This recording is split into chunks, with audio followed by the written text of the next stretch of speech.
Está entrando no ar o quadro Café com a Comunidade.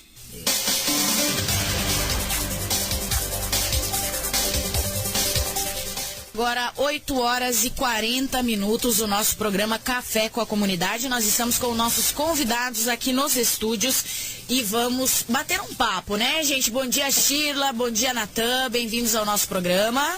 Bom dia a todos os ouvintes da Rádio Comunitária. Bom dia, Natan, também muito bem-vindo, né, mais uma vez. Bom dia.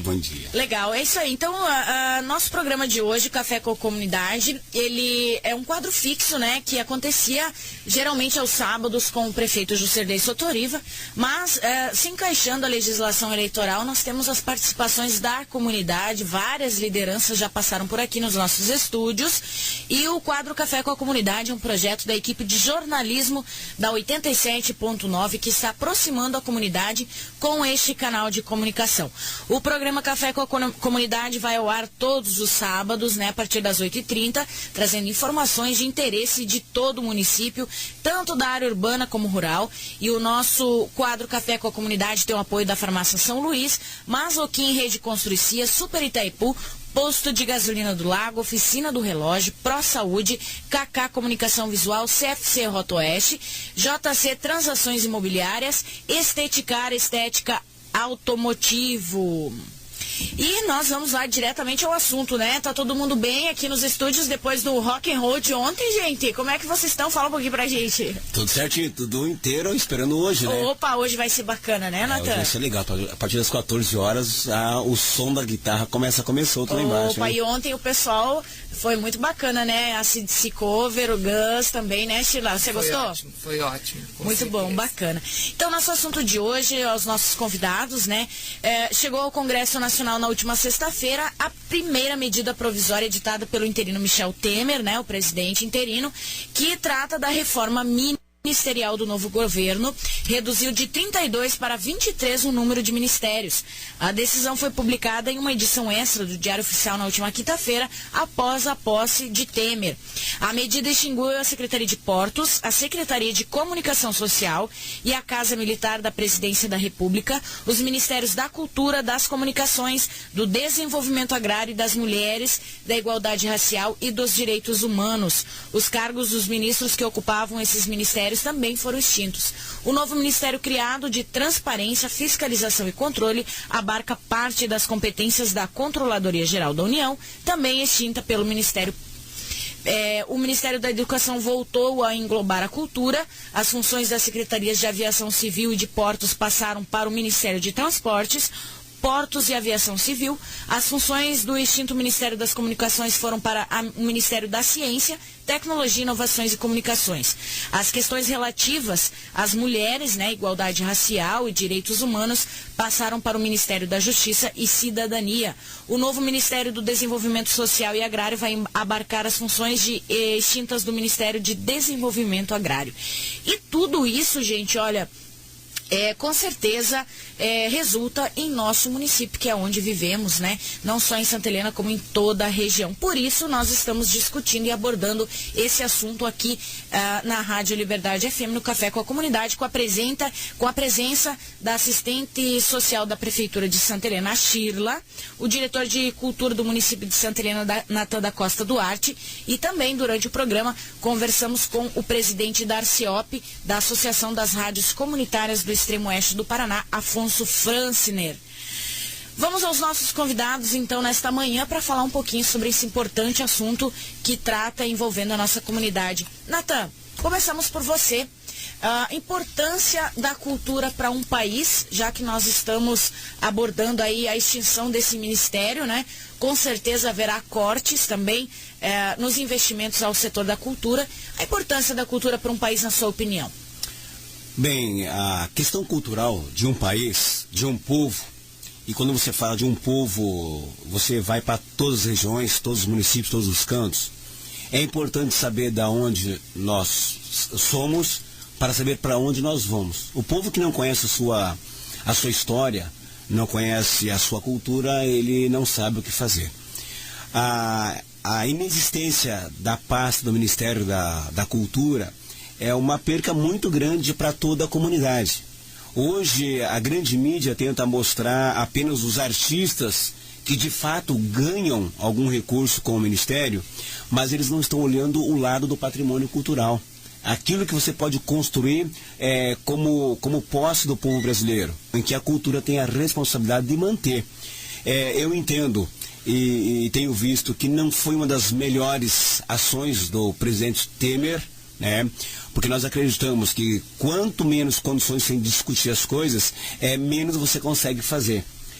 Nós já sofremos muito com a cultura, e quando eu falo nós, todos os municípios, todos os departamentos, todos os setores, porque sempre quando há um corte a ser feito, esse corte se dá na cultura, né? E nós percebemos que de nível federal se deu da mesma forma. Claro, aí a gente vai ter que compreender o contexto histórico do presidente, o que ele pensa, de onde ele vem e as suas importâncias. Entendendo que há sim necessidade de fazer reestruturações, mas elas não podem vir da maneira que vieram. Ou seja, nessa importante pasta, é claro que cada um vai defender aquilo que é da sua alçada, mas eu penso que algo que trabalha com o imaterial e o material do seu povo, que é a cultura, não podia ter sido tratado dessa forma. Natan, quais os impactos, né, dessa extinção e também que possivelmente dos cortes de recurso podem ocorrer tanto a nível nacional como também em nosso município? A gente entende que isso é uma cadeia, né? O corte, quando ele vem de cima para baixo, ele vai... Todo mundo usa aquele argumento. Se cortou o nível de Brasil, tem que cortar nível de Estado, nível de município. Eu penso que o presidente Temer está indo à contramão da história, né?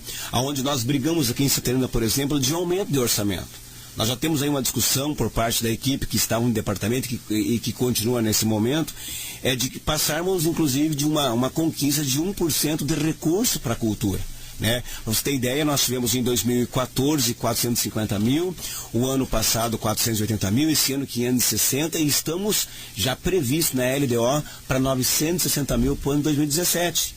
Então, ou seja, quando há uma corrente brigando por espaço e fazendo conquistas, nós temos a nível federal uma redução de um ministério. É claro que, contrapondo a isso, o presidente Temer tem dito que aumentará os recursos de 25% para o ano de 2017.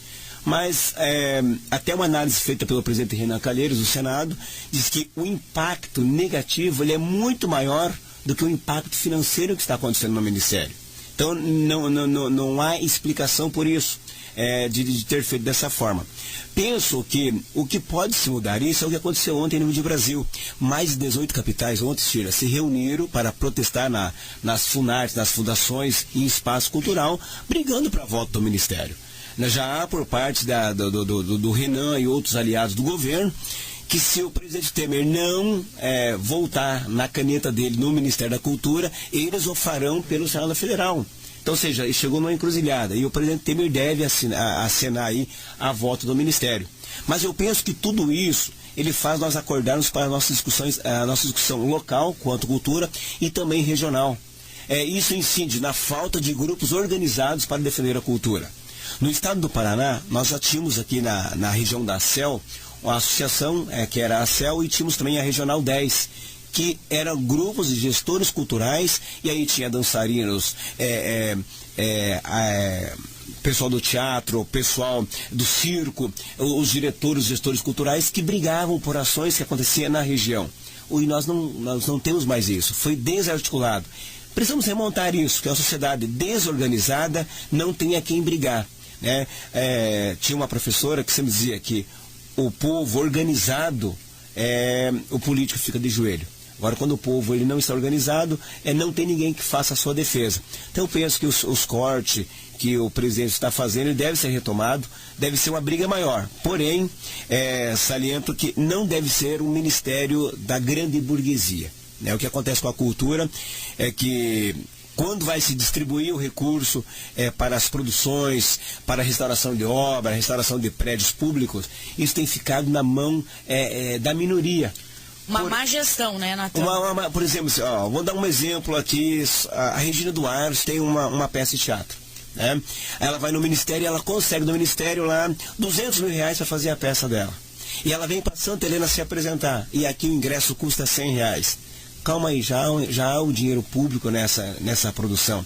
Então acho que tem que distribuir, acho que você tem que ir para mão de pequenos grupos amadores, para incentivar, para fazer as pessoas saírem de uma condição de vulnerabilidade, que é tirar ele de uma condição negativa e através da cultura a gente restaurar, dar melhor condição. Eu acho que tem que repensar todo esse modelo. Bacana, Natan. Conversamos agora então com a Shirla. Shirla, bem-vinda ao nosso programa mais uma vez, né? Um privilégio ter você aqui. Ministério das Mulheres, da Igualdade Racial e dos Direitos Humanos. Qual a importância dessa secretaria, Shirla, para o país e também para o nosso município? Então, Limara, na realidade, quando nós pensamos no fim desse ministério, nós não podemos negar que há aí incutido uma visão do gestor, né? Nesse caso, do presidente. Quando foi criado esse ministério, foi em 2015, isso denota, é claro que foi uma forma até da ex-presidente mostrar a sua vinculação com os movimentos sociais, porque essa foi a principal justificativa da criação desse ministério, até mesmo colocar à frente, naquele momento, a Nilma Lopes, que tem toda uma leitura e uma vinculação com os movimentos sociais, formação nessa área.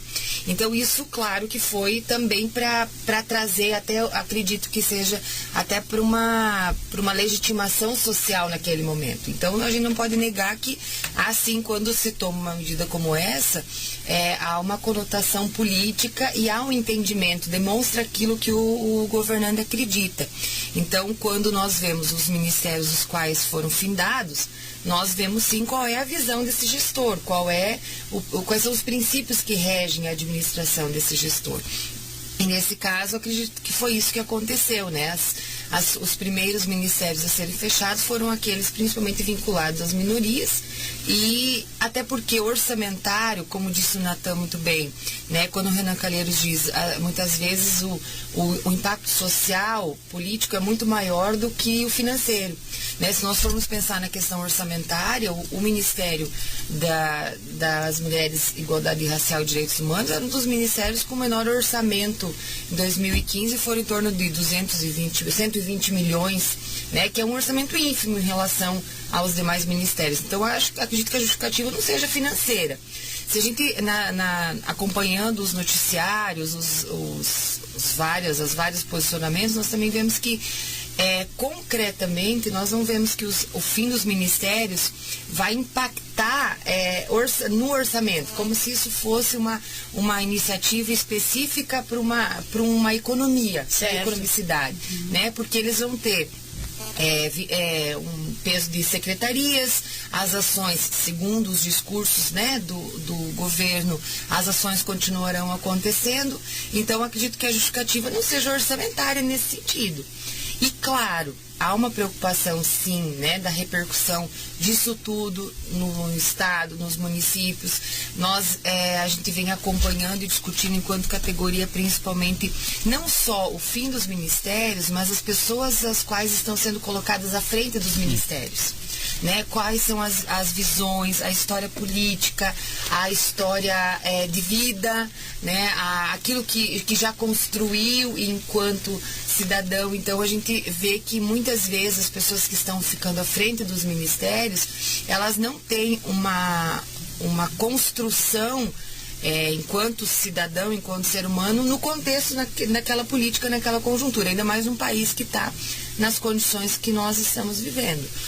Nós temos uma preocupação muito grande em relação ao Ministério do Desenvolvimento Social e Combate à Fome, que é o ministério que é responsável pela política de assistência social. É claro que as medidas que são tomadas lá repercutem diretamente nos municípios, desde cortes, desde benefícios sociais, e a população em si tem essa preocupação também, né? Hoje o governo já colocou o Osmar Terra, então, que é um político do Rio Grande do Sul à frente do Ministério do Desenvolvimento Social, mas nós tivemos nos últimos anos um histórico de gestores muito, muito bons no sentido de formação, de entendimento, desde economistas, as ciências sociais, mas que têm uma leitura de realidade e que conseguem fazer uma discussão e a organização da política social, que vai repercutir diretamente no nosso dia a dia. Porque só um detalhe, não adianta de repente trocar os ministros, né, e trazer pessoas fora da área. Porque até que ele toma pé da situação, das coisas que tem que resolver, você perdeu, né? E o que eu vejo, justamente na questão do MDS, Sheila, é que o governo diz que vai reduzir o ministério, faz troca e que vai aumentar o valor que é passado às famílias. Então, assim, você fica sem entender, poxa, eu estou cortando porque eu não tenho como é que eu vou aumentar. Então, assim, você fica vendo um governo querendo conquistar a sociedade com o discurso de aproximação, porque o Temer não tem essa aproximação popular, né? Por mais que ele foi eleito com a presidente Dilma, mas ele não tem esse mesmo carisma popular, então ele vem com esse contraponto, a gente está cortando aqui, mas vai aumentar colar. Então a gente precisa estar atento a essas coisas, e foi muito bem a Sheila quando ela disse que na secretaria do MDS, por exemplo, eu não posso colocar alguém que não entende da área, porque eu estou mexendo com aquelas pessoas que mais necessitam. E eu não posso perder tempo com as que mais necessitam. Então é importante uma reflexão sobre isso. Sheila, nessa questão, falando sobre quem mais necessita, nós temos programas do governo federal polêmicos, na verdade, sim, né? Sim, nós temos o Bolsa Família, que é um programa aí que, quando foi criado, todo mundo, nossa, né? Que é aquele benefício dado às famílias carentes, né? Por que o povo não trabalha para conseguir esse benefício? Né? Eu gostaria que você falasse um pouquinho. Nós vemos, inclusive, rolou nas redes sociais, nos meios de comunicação, a má gestão, né, do Bolsa Família destinado principalmente a pessoas que têm condições de sobreviver, né, que têm condições financeiras publicamente já divulgados, né, e que recebem o Bolsa Família. Na sua opinião, esses cortes ou a extinção do Ministério pode ser uma melhoria na gestão desses programas? O que você acha sobre isso? Olha, em relação aos programas sociais, especificamente ao BPC e ao Bolsa Família, que são os programas, como você diz, né, são muito discutidos, o que a gente observa também é um discurso bastante infundado, muitas vezes, principalmente nas redes sociais, a gente acompanha... muita coisa, né? É muita coisa, posicionamentos, e às vezes você reflete sobre aquilo e você verifica que as pessoas, muitas vezes, não têm conhecimento daquilo que elas, né, estão colocando, porque o Bolsa Família, ele foi um programa criado na época como Bolsa Escola, né, na época ainda do Fernando Henrique Cardoso, e depois ele foi sendo aprimorado, ele foi sendo organizado de uma outra maneira. Tem muitas coisas em relação ao Bolsa Família que as pessoas desconhecem, como, por exemplo, o cumprimento de condicionalidades. Existe renda per capita para as pessoas, para as famílias poderem receber, existe critérios para essas famílias receberem, e existe cumprimento de condicionalidades, tanto na área social, de saúde e de educação. O objetivo principal é o que nesse cumprimento de condicionalidades? Que as famílias, em algum momento, deixem de necessitar, deixem de ter a necessidade desse benefício. E é nesse sentido que se trabalha, principalmente nos municípios, né? No município a gente faz muito esse trabalho, de trabalhar com as famílias, explicar a elas quais são esses cumprimentos, quais são essas condicionalidades, quais são o que as famílias têm que cumprir para que elas recebam ou não o benefício. E a necessidade de que elas visem superar aquela condição de vulnerabilidade e não depender desse benefício a vida inteira. É assim que se trabalha. As pessoas desconhecem, por exemplo, que há todo um processo de monitoramento desse programa em nível de município, né? Você tem um comitê gestor e as pessoas podem denunciar, existe um acompanhamento dos profissionais, existem cortes e suspensões, sim, do benefício quando não há, quando se comprova que aquela família não está ela não está cumprindo com a verdade em relação às informações que ela está repassando. Claro, isso não é um processo fácil, mas ele é um processo que acontece, né? Existe um acompanhamento nesse sentido. E a gente também não pode desconsiderar, Limara, que por mais que a gente briga muito por um governo não assistencialista e não é a lógica que se quer nesse sentido, o cumprimento de condicionalidades ele vem superando essa visão assistencialista. Quer dizer, o seu filho tem que estar na escola, ele tem que estudar, ele não pode... nós conseguimos superar com isso o trabalho infantil, né? você tem que também arcar com as responsabilidades da família. Mas também a gente não pode desconsiderar que nós estamos numa conjuntura de desemprego muito alta em nível nacional, em nível internacional, né? A crise, ela acontece internacionalmente e não seria diferente no Brasil, pelo que a gente vem acompanhando nos últimos anos, né? Nem são nos últimos meses, mas nos últimos anos. Então, muitas vezes, esses benefícios sociais, eles mantêm muitas famílias, sim, em relação a... Nós não podemos desconsiderar que esses programas sociais tiraram, sim, quando se coloca lá as pesquisas em relação à superação da fome e da extrema pobreza, isso é real, né? Nós temos uma realidade um pouco diferente em relação a muitos estados e a muitos municípios, mas se nós pensarmos hoje em relação a benefícios sociais só no município de Santa Helena, gira em torno de R$1 milhão no ano, que vão para o comércio, que gira a economia também. Agora, entender como isso vai ser sustentado de agora em diante, isso sim causa uma insegurança, não só pelo aspecto da visão política, mas também pensando nessa crise econômica que está vinculada a essa conjuntura. E a gente sabe, como aconteceu nos ministérios, que os primeiros cortes serão nas minorias. Geralmente é na minoria. Isso é uma coisa preocupante, né? Porque as minorias geralmente são as pessoas menos favorecidas da sociedade e são as pessoas que acabam sendo mais prejudicadas, né?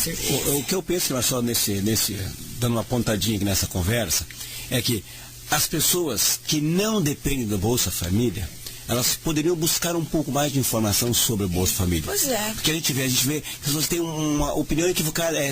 Gente, não é o sustentar vagabundo que a gente ouviu lá no dia da admissibilidade do processo da Dilma. Não é essa a questão. A questão é que nós temos pessoas que passam necessidade. Claro que deveria acontecer, na minha opinião? O cidadão ele está cadastrado no Bolsa Família, por um tempo ele deveria alcançar a condição de não precisar. Eu penso que nenhum pai de família, nenhuma mãe de família quer ficar dependente do governo. O bom que fosse. Com certeza que não, né? Alcança uma situação melhor. E com isso que o município e o Estado pudessem ascender em melhores condições na questão de empregos, para tirar essas pessoas dessa condição. Até porque as pessoas, elas têm um objetivo de vida, elas querem uma vida de mais qualidade. Precisam ter. Eles buscam, né, o crescimento. Shirla, Natan, nós estamos na linha com o presidente da Arceop, né, o Afonso Francner, que também vai falar um pouquinho sobre essa extinção dos ministérios, incluindo o Ministério das Comunicações, que influencia principalmente as rádios comunitárias, né, inclusive nós aqui da Rádio Liberdade FM. Bom dia, Afonso, um prazer ter você aqui no nosso programa. Muito bom dia Santa Helena, esse belíssimo programa Santa Helena na comunidade, né? A Rádio Liberdade FM. É uma satisfação a gente poder estar participando desse programa também. Bacana. O Afonso, ele que é presidente da Arceop, né? Associações das Rádios Comunitárias do Oeste do Paraná, né, Afonso? E nós estamos discutindo hoje, Afonso, você tem acompanhado aí a nossa programação, inclusive o bate-papo aqui conosco, a extinção dos ministérios, né? Nós temos aí o Ministério da Comunicação, que foi extinto e será acoplado aí a outro. Para nós, Afonso, que somos das rádios, né, dos meios de comunicação, das rádios comunitárias, uma notícia triste, né, Afonso? O que significa para nós toda essa movimentação, extinção, inclusive possíveis cortes de investimento nessa área? Bom dia, então, e seja bem-vindo mais uma vez. Nossa, muito bom dia, Elimar, a toda a equipe aí da Liberdade FM.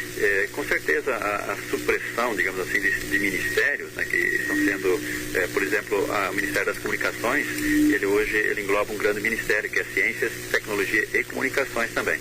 E algumas ações desse ministério estarão diretamente ligados à Anatel, né, principalmente a parte de fiscalização, né, que vai estar diretamente ligado mais à Anatel. O Ministério das Comunicações, na verdade, ele vai continuar existindo, inclusive o Kassab, né, que é o atual ministro nomeado para esse cargo, né, ele inclusive que foi ministro da Dilma, né, também, e agora está junto desse novo ministério composto pelo Michel Temer.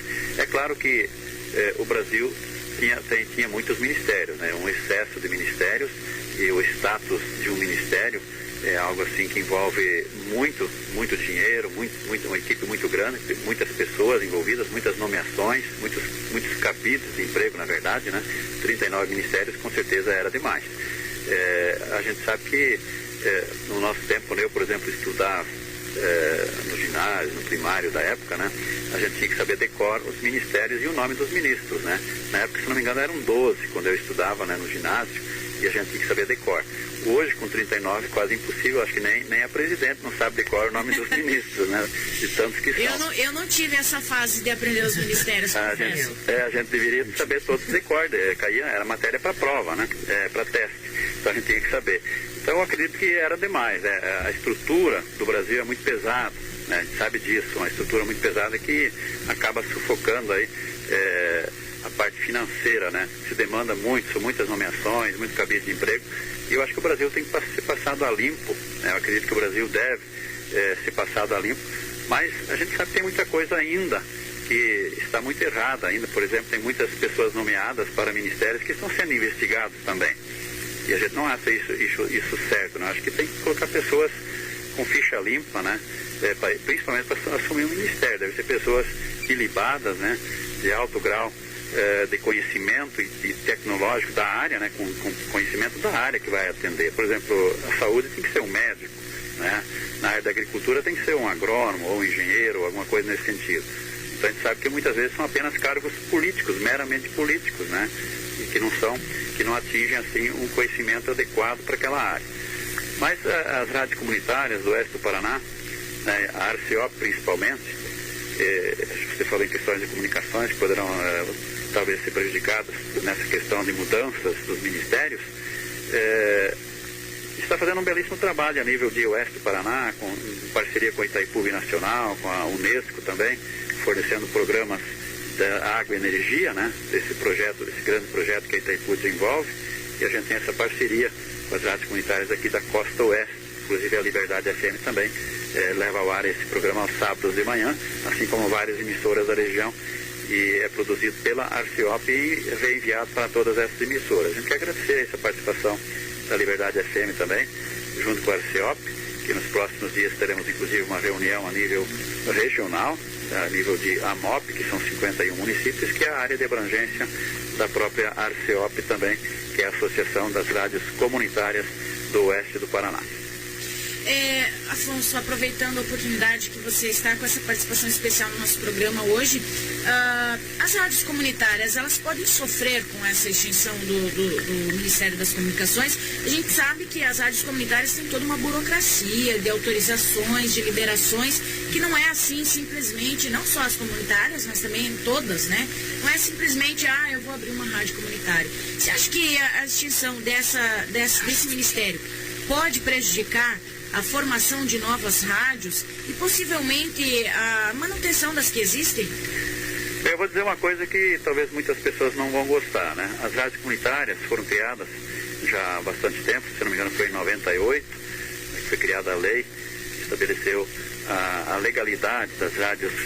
Havia muita rádio pirata, né, no Brasil inteiro, principalmente nas grandes capitais, né, e que interferiam na programação de outras rádios. Por isso foi criado essa lei para regularizar e regulamentar o sistema de radiocomunicação, de rádios comunitárias que deveriam abranger uma certa comunidade específica. E no caso, seria para nós, a nossa região, pequenos municípios, seria a abrangência de um município, por exemplo, né? E é lógico que a gente poderá sofrer um pouco com essas mudanças, e toda mudança, né, demanda em algum sacrifício. Principalmente por quê? Porque a maioria das rádios comerciais, né, elas não veem assim com bons olhos uma rádio comunitária, porque a rádio comunitária tem um acesso mais fácil, né, das pessoas com menor poder aquisitivo, por exemplo, a costureira, o bar da esquina, a lanchonete, a mulher que vende o pastel. Esse é o diferencial das rádios. Todos têm acesso, né? Todos têm acesso na rádio comunitária. Já a rádio comercial não, ela visa o lucro, ela visa principalmente o lucro, o dinheiro, né? E nós sabemos também que a maioria das rádios comerciais estão nas mãos de políticos, né? Estão detendo muito forte em Brasília, em todo o Brasil, né? E dificultam o crescimento da comunicação social, que é as rádios comunitárias, que é a verdadeira comunicação social, que não é pelo dinheiro, mas sim pela comunidade, né? Faz tudo em prol da comunicação social. A gente desenvolve campanhas, nós aqui de Quatro Pontes, por exemplo, desenvolvemos campanhas sociais, famílias que precisam, arrecadamos alimentos, arrecadamos donativos, quase todo dia tem alguma campanha, móveis que uma família está precisando, roupas, campanha do agasalho, campanhas de vacinação, enfim, tudo, né? A rádio na comunidade está presente em todas as festividades, está presente em praticamente tudo que acontece no município, a rádio está presente, né? É uma rádio que marca presença, por ser talvez a única no nosso município que é mais pequeno, mas a gente vê em toda a ação da ARCEOP que a maioria dos municípios pequenos só tem uma rádio comunitária como, né, meio de comunicação local.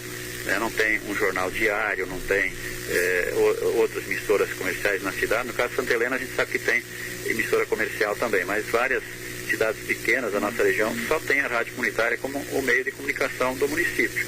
Então a gente sabe que a pressão dos políticos, que tem as grandes redes de comunicação, é muito forte, é muito grande para que as rádios comunitárias não cresçam. E esse é a nossa grande luta para que possamos melhorar isso, né, a nível de Brasil, para que os políticos também enxerguem e vejam a rádio comunitária como um meio, né, de propagar as boas ações na comunidade, propagar ajudas comunitárias, enfim, é o que a gente faz. Afonso, para encerrar, então, a expectativa, né, de todas essas mudanças que estão ocorrendo, se espera sempre o melhor, é claro, né, a gente busca por isso, mas a expectativa, a ARCEOP participando dessa movimentação e com certeza lutará pelas causas aí dos meios de comunicação, principalmente das rádios comunitárias, né? Com certeza a gente espera por isso, né, a gente tem vários amigos influentes em Brasília, né, por exemplo, a gente estudou teve ações junto no tempo da UPES, né, que era um movimento forte a nível de Paraná, um movimento estudantil, na era em que a gente estudava. Inclusive fomos parceiro do ministro Edson Fachin, a gente esteve junto na UPES, na diretoria da UPES, então tivemos militância estudantil já naquela época, né, que sabe da força, né, que o Edson Fachin tem. Temos políticos também que já deram entrevista aqui na Tropical, que hoje são ministros, né? No caso dele também, hoje o Ricardo Barros também, que já veio várias vezes aqui na emissora, e enfim, tantos, né? A gente tem bastante conhecidos lá em Brasília que talvez possam ajudar, assim, para que o meio de comunicação social, que é o mais importante, possa ter espaço também. Afonso, muito obrigada pela sua participação. A gente agradece a disponibilidade em fazer parte desse bate-papo na manhã de hoje. Eu que agradeço, Elimara, toda a equipe aí da Liberdade FM. Um abraço, Afonso. É isso, gente. Então nós vamos rapidinho ao bloco, né? Nós sabemos aí que temos muita informação ainda nesta manhã com o Natan, a Shirla presente aqui nos nossos estúdios. Os meios de comunicação, principalmente as rádios comunitárias, se preocupando com toda essa mudança. Nós vamos rapidinho ao bloco e logo em seguida voltaremos com o assunto da extinção dos ministérios. Fique conosco. Você está ouvindo o quadro Café com a Comunidade.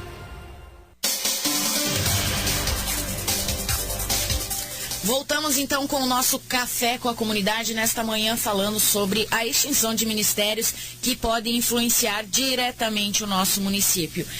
Natan, a cultura, nós sabemos que nós temos essa importante lei, que é a Lei Rouanet, né?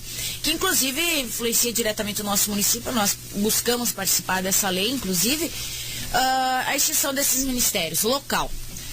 Extingue algum benefício? Nós teremos prejuízos com essas mudanças? Eu penso que a Lei Rouanet ela deve ser melhor estudada, né? Hoje, o que acontece com a Lei Rouanet? Ela tem 3 formas de você acessar esse recurso. Um deles é o mecenato, onde você, através de uma empresa, você indica essa empresa e os tributos fiscais dela vêm para a sua companhia, para o seu grupo, e você pode fazer sua produção. Outro meio é renúncia fiscal por parte do governo. O que se tem hoje contra a Lei Rouanet é a crítica que se dá. Por exemplo, em 97, se não me engano, foi destinado 34 milhões captado pela Lei Rouanet, ou seja, abriu mão desse recurso em prol do Rock in Rio. Uma outra crítica que existe é que muito dinheiro da Lei Rouanet ela fica no eixo Rio-São Paulo. Como é que funciona essa captação? Por exemplo, há um projeto aqui da Rádio Comunitária e vocês querem captar recursos na Lei Rouanet. Faz o projeto e vai ter uma sequência de empresas que poderá fazer essa doação de recursos através do incentivo fiscal para esse projeto. Ok, o projeto legal, vai. Se você não tiver um aporte de quem indica para bater, o teu projeto vai ficar na gaveta. Vamos dar um exemplo de uma grande empresa, vamos dar um exemplo aqui, uma empresa local para a gente ter aqui um momento nosso. A Fatiota, né? Ela vai incentivar um projeto. Aí tem lá o Natan, né, com uma peça de teatro, e tem o Lázaro Ramos com uma peça de teatro. Quem que ela vai? Com certeza. Ela vai no Lázaro, porque tem mídia, é global. Então, ou seja, o peso dos artistas globais, eles tiram as condições do menor de brigar por aquele recurso. Eu penso que a Lei Rouanet ela tem que ser melhor estruturada. Não penso que será extinto, porque hoje nós não temos um outro mecanismo de repasse ainda de recurso federal para os grupos de teatro, para associações, etc. Mas tem que ser repensado. Nós aqui em Santa Helena, diretamente hoje, o único projeto que eu sei que está captando recursos junto à Lei Rouanet é a CUT. Mas nós não temos hoje grupos organizados na sociedade que possam estar buscando esse recurso junto a esse ministério. Mas penso eu que deve ser melhor estruturado e que nós devemos buscar esse recurso e buscar parceiros e fazer votos para que as coisas possam acontecer. Em relação a Santa Helena, algum problema, alguma extinção com a extinção dos ministérios pode envolver alguma mudança aqui na cultura? Imediatamente não. Imediatamente eu digo, nesse ano nós não temos nenhum projeto buscado junto ao governo federal, mas digo que pode ter por ano que vem, porque nós temos muitos projetos a serem implementados e que dependemos aí de ações do governo federal. Através de emendas parlamentares, nós já estamos correndo atrás de alguns deputados para que possa estar nos subsidiando. Nós precisamos aqui na cultura um transporte, um carro para levar os nossos artistas. Nós precisamos que patrocínio para os nossos cantores para gravar o material, produção histórica. Nós temos museus, nós temos uma série de coisas que precisam de incentivos. Então esperamos que isso não ocorra, que nós que não possamos ser afetados. Mas o momento do Brasil é um momento que nos deixa sem nenhuma certeza. É aquela história, se parar o bicho pega, se correr o bicho come e assim vai. Então a gente está nessa situação. Mas vamos fazer votos para que as coisas possam acontecer da melhor forma possível, que possam recuperar o Ministério da Cultura e que de fato possa fazer cultura para o povo brasileiro. Nós vamos fazendo muita cultura que não chega no interior, não chega aos pequenos locais. E a gente torce para que as coisas dê certo. Shirla, a expectativa é essa também, eu acredito que pela parte do seu departamento, né? Algum corte, alguma manifestação aqui por parte do município que vocês já estão preocupados ou que talvez já se manifestaram? Então, Elimara, da mesma forma como a cultura, e de imediato nós não tivemos nenhum corte específico.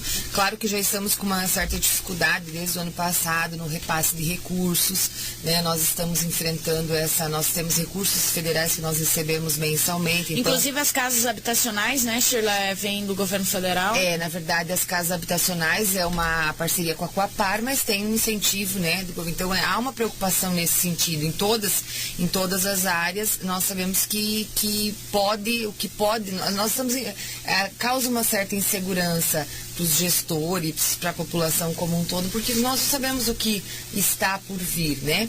Mas eu acredito que, como todos os cidadãos brasileiros, santelenenses, independente da tua posição política, o que a gente quer é o melhor. Eu acredito que agora é a hora do povo brasileiro buscar isso nesse país, né? Eu acho que nós temos que lutar para conquistar aquilo que seja o melhor para a nossa população, né?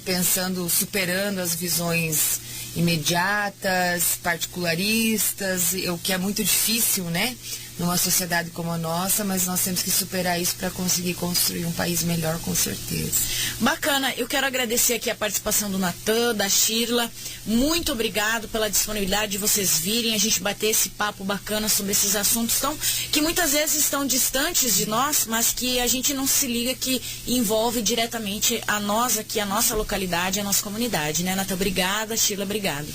Obrigado você, Limara, por esse momento importante para a nossa comunidade, e dizer que o fazer cultural é o fazer o dia a dia, é o fazer integrado com toda a sociedade, desde a assistência social, a agricultura, ao comércio, a porta de cada um.